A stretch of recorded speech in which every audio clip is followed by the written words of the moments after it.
Have you ever wondered how artificial intelligence is helping solve medical problems? Or how medical research is making it easier to predict your genetic risks for disease? Hi, I'm Kathy Werzer. Tomorrow's Cure, a podcast from Mayo Clinic and PRX, is back for Season 2. Join me as I interview experts who are shaping the future of healthcare with groundbreaking advancements. What they describe may sound futuristic, but listen and you'll find out. Tomorrow's Cure is already here. Find it now wherever you get your podcasts. When I think about some of the pizza commercials, when they add cheese to the dough, I'm like, really? Who really needs that? Who really needs that? But then once you taste it, you're like, I need it. I didn't know I did. This is On Nutrition, a podcast from Mayo Clinic where we dig into the latest nutrition trends and research to help you understand what's health and what's hype. I'm Tara Schmidt, a registered dietitian with Mayo Clinic in Rochester, Minnesota. This episode, intermittent fasting, an eating pattern that involves taking breaks from food for certain periods of time. What are the actual benefits of this pattern? What's the best time to stop eating? And who should and shouldn't try it at all? There are multiple ways to fast intermittently, and that includes some wrong ways. So here to explain the line between health and harm is Dr. Maria Collazo-Clavell. Dr. Collazo-Clavell is a professor of medicine in Rochester, Minnesota, with a focus on obesity and diabetes. Thank you for being here today, Dr. Collazo-Clavell. It's so nice to see you. Well, thank you for having me. And I must say, I'm really excited about this. I'm excited to see you as well. I'm super excited to learn more about today's topic, which is intermittent fasting. This topic is everywhere with advice from everyone lately.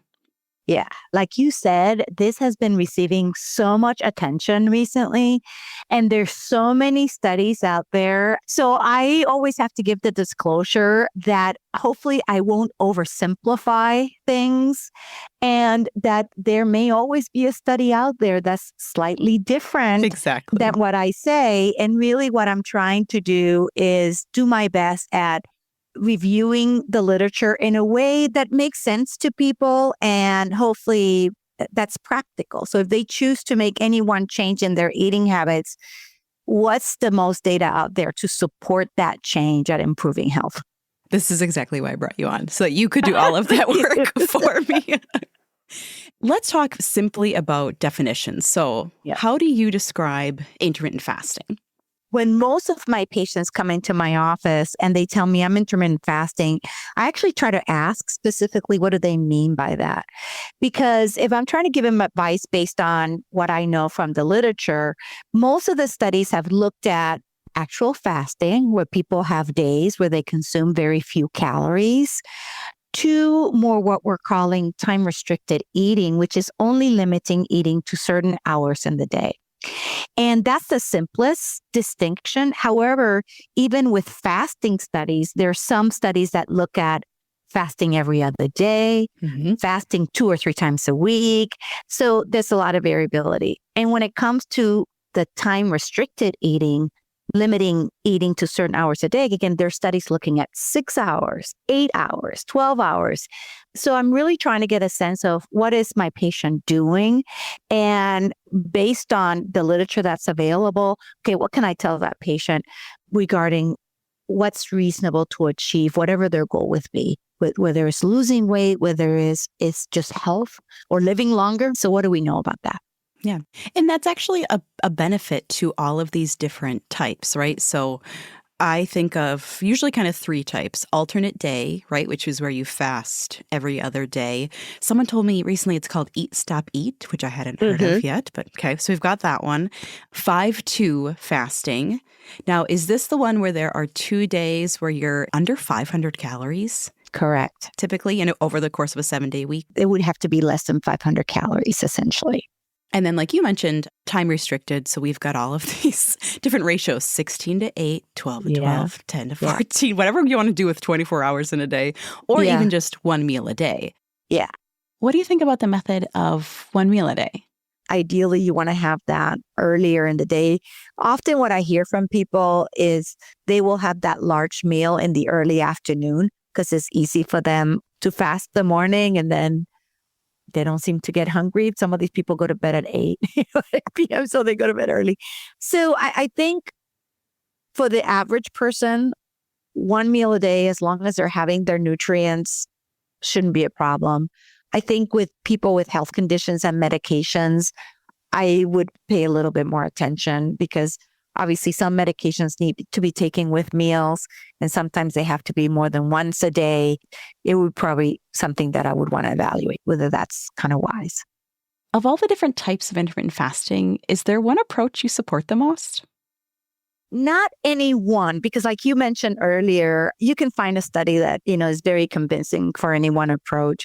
But I certainly do believe that our patients' input is really important as to what they feel confident that they can do.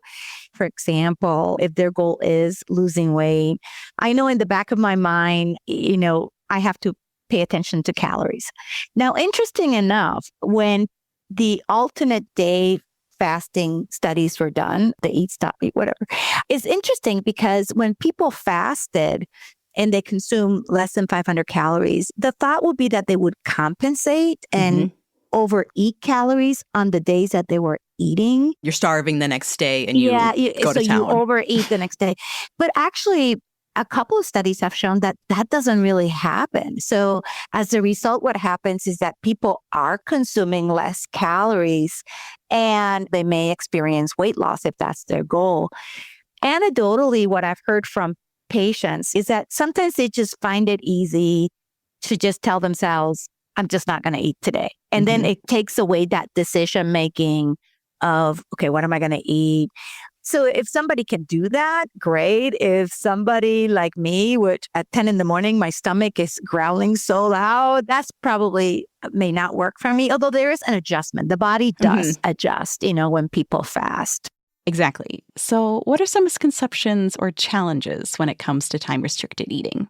Probably the biggest misconceptions with the time-restricted eating is that if you just limit eating to certain hours of the day, it doesn't really matter. You're going to lose weight. And a couple of studies have shown that really you do have to consume less calories in those hours to be able to lose weight. So you're saying in this diet, you can only eat within very specific hours. Yeah, it's really a way of limiting calorie intake. So what I found interesting is that some of the studies where their last meal is like at 3 p.m. or 4 p.m.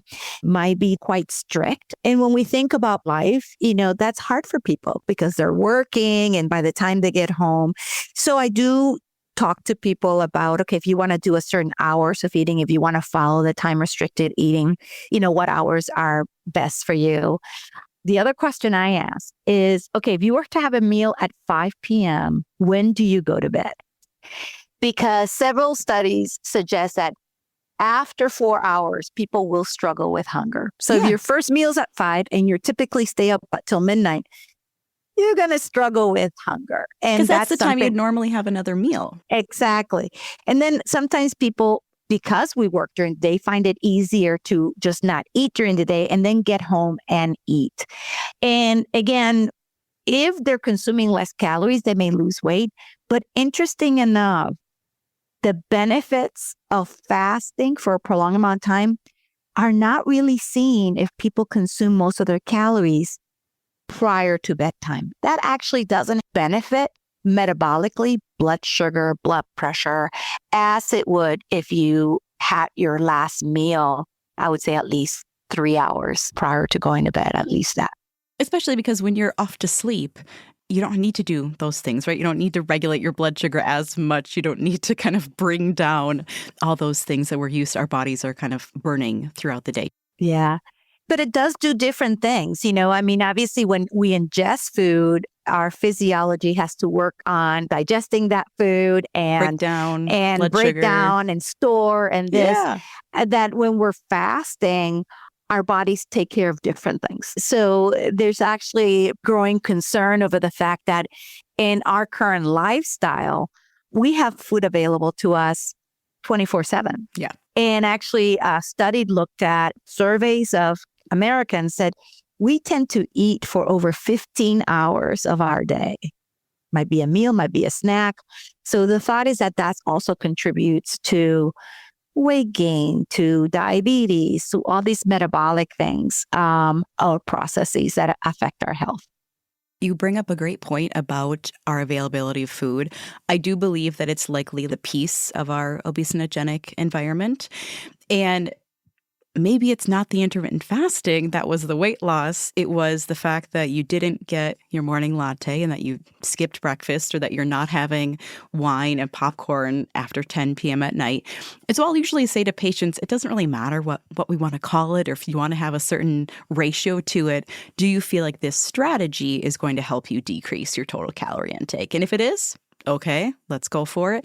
But if you feel like you're going to compensate because you're starving now and it's 11 a.m. and you're going to have a giant lunch because you've been hungry since you woke up, well, that's probably not the best strategy for you. So I feel like there's a lot that complicates this practice. It does. And, and essentially says that I always say the principles are the same, but how we apply those principles is different. And that's what's challenging, because for many people, they want to do the fasting, but then realize it's not for them. And then might feel like that's bad. Well, there's nothing bad about that. We just realize that's not for you. What's the next approach? But you're right, that can introduce a lot of frustration. And my joke about the time-restricted eating is that I have a family member who would always talk to me about that. And I would say, well, just don't snack after dinner. Just don't snack. Never pay attention to. So one day he comes to me, he goes, oh, this is working for me. I'm doing time-restricted eating. I'm not eating after 6 p.m. I'm like, you mean you're skipping your night times? I've been telling you all these years. I mean, it's the same thing. He just had a name to it, and now he could say, and there's people talking about this, and it works. It's like, okay, that's fine. Thanks a lot. We'll call it time-restricted eating. We'll call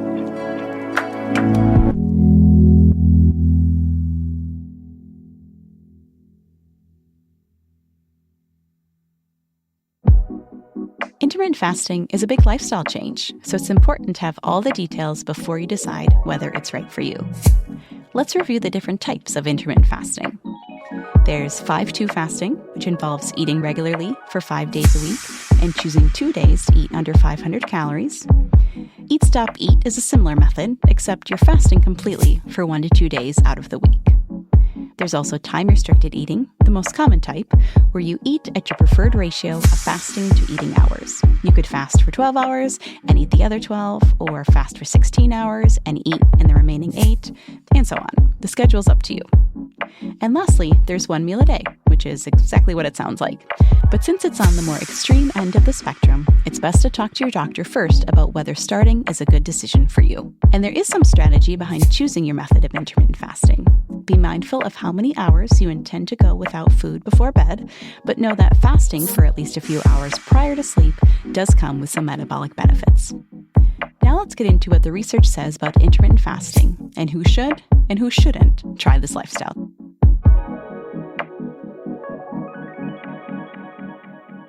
So let's talk about the physiology of intermittent fasting. What's happening to our bodies when we're restricting our eating?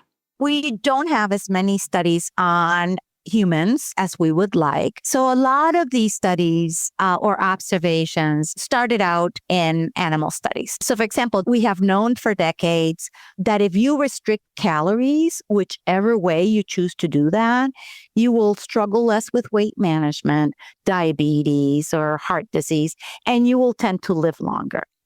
Initially, those studies were in rodents and mice. But interesting enough, about 20 years ago, some investigators noticed, well, these rodents are getting their calories just in a 2-hour window, and they're fasting for 22 hours. So how much of it is actually the fasting? And that started some additional studies trying to separate how much is consuming less calories versus how much is the fasting. And again, you'll find some contradictory data. However, it is clear that fasting does provide benefits when it comes to your metabolism, when it comes to protecting you against heart disease, when it comes to protecting you against diabetes. Speaking of the ease of studies in mice and rats, they're fed when they're fed. It's a lot easier to not eat if you don't have food in your little mouse food bowl than it is to sit next to your husband who's having ice cream while you're watching a show and also not eat. Like that That doesn't sound that fun to me. I don't know if I want to do that. Or I'd make him for leave. somebody to deliver a latte to your home. It's like, oh my gosh. I will tell you that when I see commercials, the classic is pizza, and I enjoy pizza. But when I think about some of the pizza commercials, when they add cheese to the dough, I'm like, really? Who really needs that? Who really needs that? But then once you taste it, you're like, I need it. I didn't know I did. But, there are all these subtle changes that make it harder for us to successfully limit calorie intake. And with that, what I tell my patients is make sure you make the choice, not have somebody else make the choice for you as to what you should have. But it's hard, when we go out to a meal, somebody else is deciding how that meal is prepared, how much they're serving us. That's right. You're not going to go to happy hour or so you have to make the choice. Okay, I'm going to do this. I mean, and it does take mental effort, which I do respect that. Absolutely. Acknowledge that and people get tired. It gets tiring. We've talked about fasting in terms of 8 hours at a time, 12 hours, 16. At what point does someone who's fasting start reaping the benefits? Yeah, you start seeing benefit when people fast for at least 12 hours. Wow, okay. And probably that benefit peaks around 14 hours or so, 14. And that has to do with mainly looking at metabolic health, meaning helping your body be efficient at handling sugars and fats. Because the first thing that's lost is how your body responds to insulin, this insulin resistance. Mm-hmm. And that starts the path to many other disorders that affect our well-being and challenge our lives. So it seems like 12 hours is probably the minimum. If your question is, okay, which 12 hours, are the right ones? Further away from bedtime is what I'm hearing. Probably most people can get away with their first meal being mid-morning. Mm-hmm. And then 8, 9 at night. And then if you're going to bed by 11, that's within that window. I might chat with patients about, what's your routine like? Because I don't want to set up people to fail. I don't want to tell them something that right away they're going to think it's not going to work for them. But still be conscientious about what is it that we're hoping to achieve for their wellness and trying to use what we have available when it comes to data supporting that. Yeah, I was just trying to think of my schedule. I was like counting up the hours of when I want to do this. Yeah, I do this because I tell myself, you got to practice what you preach. Is intermittent fasting safe? And are there any populations where it may not be? Great question. For the average person that has no health conditions or is on no medications, I would say that it is pretty safe. So I really wouldn't have any concerns. The people in whom I would at least, be aware is if people, for example, do have type 2 diabetes and they're on medications, that fasting might put them at risk for low blood sugar. Mm-hmm. That's something that can be easily managed, right? Talk to your doctor about this is what you're thinking about doing. What is the impact of these medications? What should I be mindful for? When it comes to other health conditions, the only situation that I would be really concerned if is people have significant health issues with their kidneys or their liver, which again, just being mindful of that and making sure that in our patient trying to do something good, they don't cause themselves so harm. And I think some of the risks that may be listed in literature or online are actually just related to weight loss and especially rapid weight loss. They're not specific to intermittent fasting. So examples would be muscle loss, bone loss, dehydration, headaches. Those are not specific to intermittent fasting. Those are specific to someone losing weight. Do you agree with that? You're right. Any weight loss, you do lose fat, but you do lose muscle and you do lose a little bit of bone. And actually, again, depending on somebody's age group, it's an important discussion. We know that, again, becoming more physically active not only will help you with the weight, but will help protect some of that loss of muscle that can occur. But yeah, sometimes people get really alarmed and it's true they happen. We wish we didn't lose muscle. But again, there are things that we can do to try to mitigate some of that negative effect. Yeah, my patients, especially on the weight loss medications, who are losing it even faster than our patients doing it via lifestyle or intermittent fasting, we really preach strength training at them, and we really preach adequate protein, sometimes even higher protein diets, depending on their health history.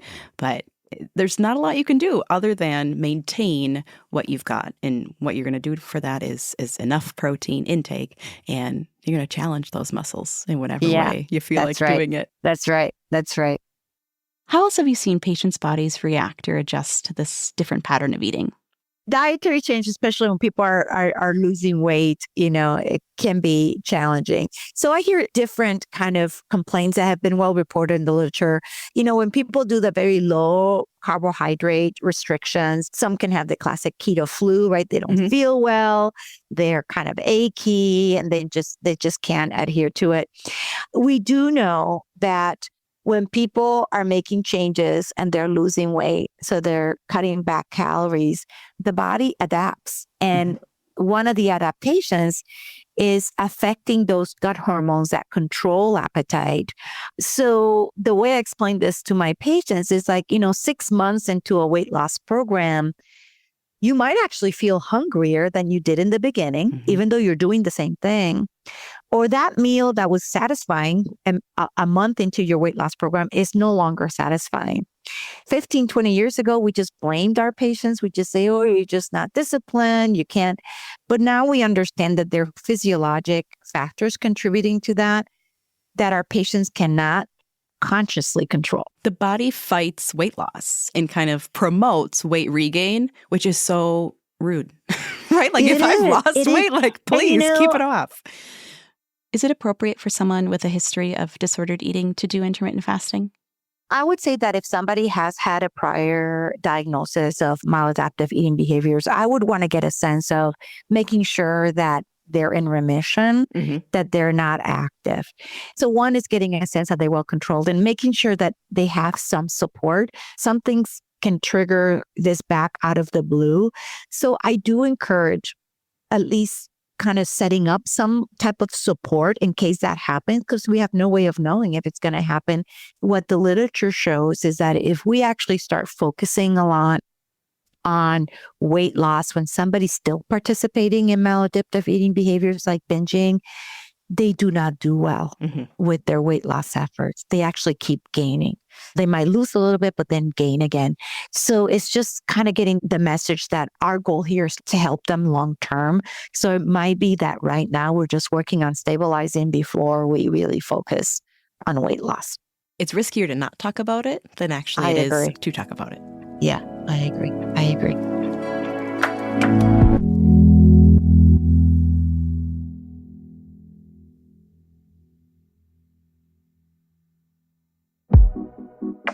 When you see the many studies about intermittent fasting, realize that most are based on subjects, including mice, who are restricting their eating but don't have other things to worry about, like a social life or work schedule. So make choices that are right for you and your lifestyle. We know that the most common benefits of intermittent fasting are weight loss and decreased risk of diabetes and heart disease. So how can you get those results? By eating during the daytime and fasting between 12 and 14 hours. Regardless of the time you eat when intermittent fasting, make sure to eat less calories overall during those windows and prioritize strength training and adequate protein. But who shouldn't try intermittent fasting? People with diabetes, liver or kidney issues, or history of maladaptive eating should be most cautious. And even if you don't have those diagnoses, it's a good idea to talk with a dietitian and a doctor for proper guidance. So at what point can intermittent fasting become unhealthy? And how do we adjust our lifestyle to make it work for us? What's the maximum amount of time you think someone could fast without consequences, let's say? And we're not talking about religious fasting, of course, but is more than 24 hours of fasting appropriate? That's kind of a hard question, But I would say for the average individual without health conditions, without medications, no major harm is going to come if they fast for 2 days straight. Beyond that, if people become kind of really weak or dehydrated, you have to be mindful of many things. But if somebody tells me, well, I'm fasting for 48 hours a week, I want to go over, okay, why does that feel that's not easier for you? Do you think that someone needs to check in with their physician if they intend to begin an intermittent fasting schedule? I think for the general person that's healthy without health conditions, not necessarily. I think it's always good to involve your doctor or medical professional in what you're doing to improve aspects of your health, because I would want to know. And potentially your doctor may be able to offer resources to help you out, whether it's literature, whether it's meeting with a dietitian. I view it as an opportunity. So I would say it's always good to share situations in which I would definitely bring it up. And again, the person with established health conditions, I would definitely go over medication lists to make sure there's nothing that might worry me. There are some medications in the treatment of diabetes. These are the SGLT2 inhibitors that actually control blood sugar without insulin. They can run into significant problems. So if somebody has health conditions on medications, I think it would be important to bring it up to your doctor so they can go over your medication list, just kind of assess to make sure, okay, is there something that might worry me that we have to watch out for? And you gave a shout out to dietitians, so thank you. Yes, because yes. I also need to make sure that you're able to get your nutrient needs met when you're fasting. So if you choose to only eat for 4 hours in a 24-hour period, it's going to be fairly difficult. How do I get you all your protein? And hydration can be outside of those hours, I suppose, if it's water. But how do I get you everything that you need? And do I need to cover your bases? So depending on the severity or maybe how strict you are with your intermittent fasting, you might need to involve more than one professional. Yeah, I would agree. And even with some eating plans, like, vegetarians, they might not be getting all their nutrients. So especially for, again, young women, reproductive age group, often we might need to advise them to take a multivitamin, which the vast majority of people may not need. But I always tell patients when they start asking me questions about specific dietary things, like I can give you the gestalt, but you need to see a dietitian because they will spend the time to go over those specifics, which I value. Dr. Collazo-Clavell, do you happen to practice intermittent fasting? Well, it's funny because I've done this kind of all my life. It was just noticing the benefits when it comes to metabolism. So I would tell you that in our household, we tend not to snack after our evening meal. Our evening meal is usually, 6 or 7. We try to do that. I think 12 hours of fasting is good for health. And I do try to practice that. And it doesn't always have to have a definition, right? So you may not go around saying that you practice intermittent fasting, but your household has a general rule or practice of not eating before bed. And that's okay too. So we don't always need to label. We don't have to label it. Exactly. And especially for younger people, well, all of us, we're always trying to kind of adjust aspects of our lifestyle to situations, right? When we're having young kids, there are all these different phases of life that impact these basic needs and how we adjust to that. But I like to encourage people to recognize that they do have some power of that. It's hard many times. Adapting your environment is sometimes your best option. But they do have power over trying to facilitate the situation for them. Dr. Collazo-Clavell, I want to thank you so much for your time today. I have always been learning from you my whole career, but I learned from you today. So thank you again. Great. Well, congratulations with this and wishing you lots of success. Thank you for welcoming me.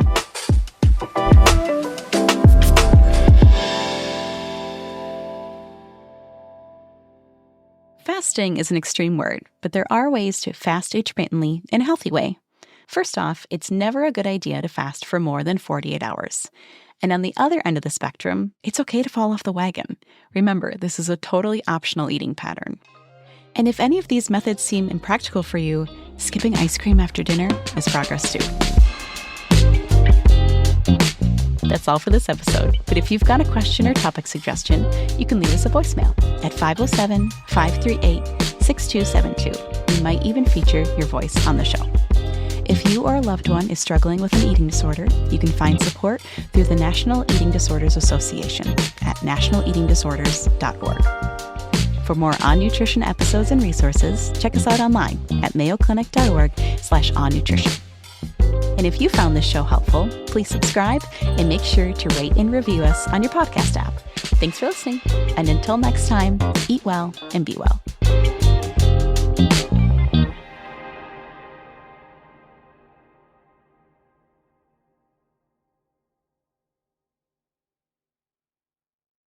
This podcast is for informational purposes only and should not be relied upon as medical or legal advice.